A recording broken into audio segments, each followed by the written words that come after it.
know several people have asked me for help with isolations, so I thought I'd make this tutorial, and it's going to be suitable for beginners, but I hope it will be helpful for anybody who's working on isolations. We're going to have 3 different isolations in this tutorial. There's going to be the two-handed isolation that looks like this and can go in both directions.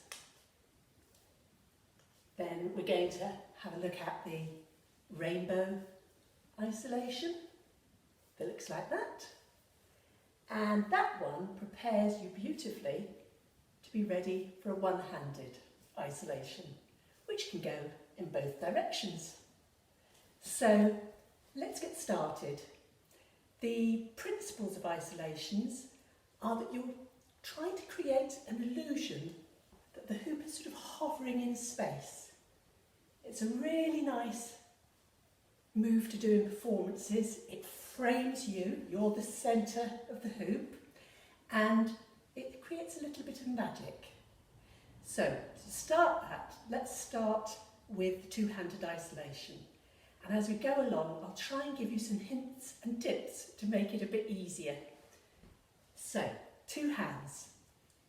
Have your hoop quite low down. People tend to want to start up here and run into difficulties where they run out of space and it gets tangled. So start relaxed and low down. 2 hands, knuckles facing up. And I'm going to try and mirror you, which makes that your right hand. So your right hand is going to push up around the outside of the circle till it gets to 12 o'clock at the top. And your other hand is going to come in behind it. So they're both facing that way now, with the knuckles out. And now your left hand is ready to pull the hoop down.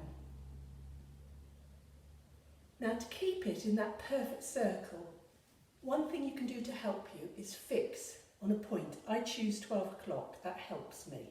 Some people choose to fix on a point a bit further away from themselves or the middle, but 12 o'clock's not a bad idea. So fix on that point, try and keep it slowly in the same place, so you're going out to the side, up to the top, bringing the other hand in behind so it can pull it down. If you feel it's beginning to go off course a bit, and it will when you're learning, just bring it back to the starting position and slow it down. That's the secret. It will build up gradually if you keep things slow and really controlled.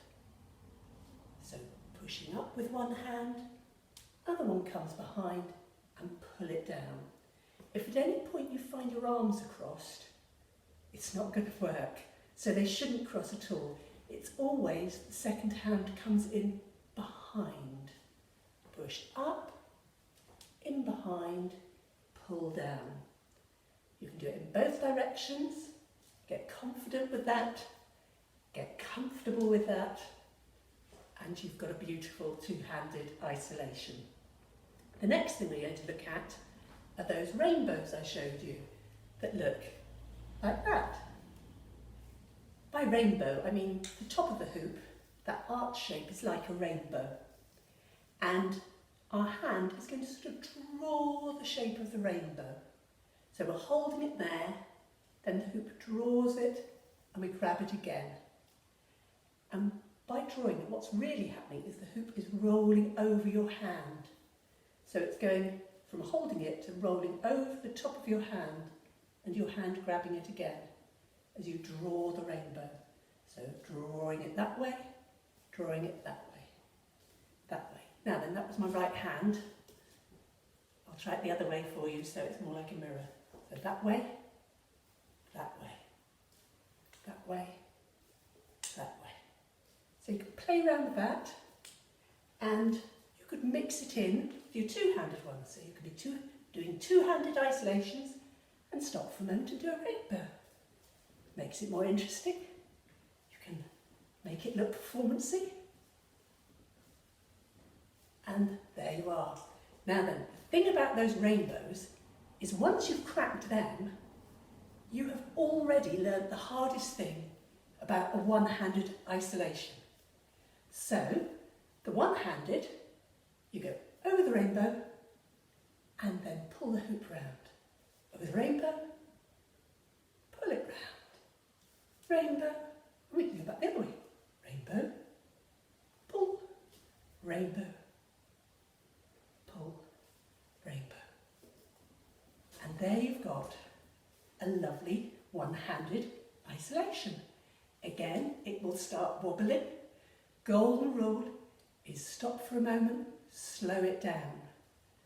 Slowly, slowly, slowly, slowly, slowly.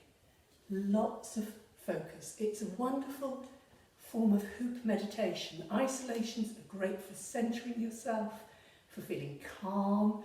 Put on some beautiful relaxing music, something that just makes you feel you're in that magical hoop isolation place.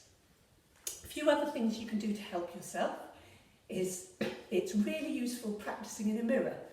That will help you notice whether you're wobbling a bit, and it will give you another hoop to follow, the one in the mirror.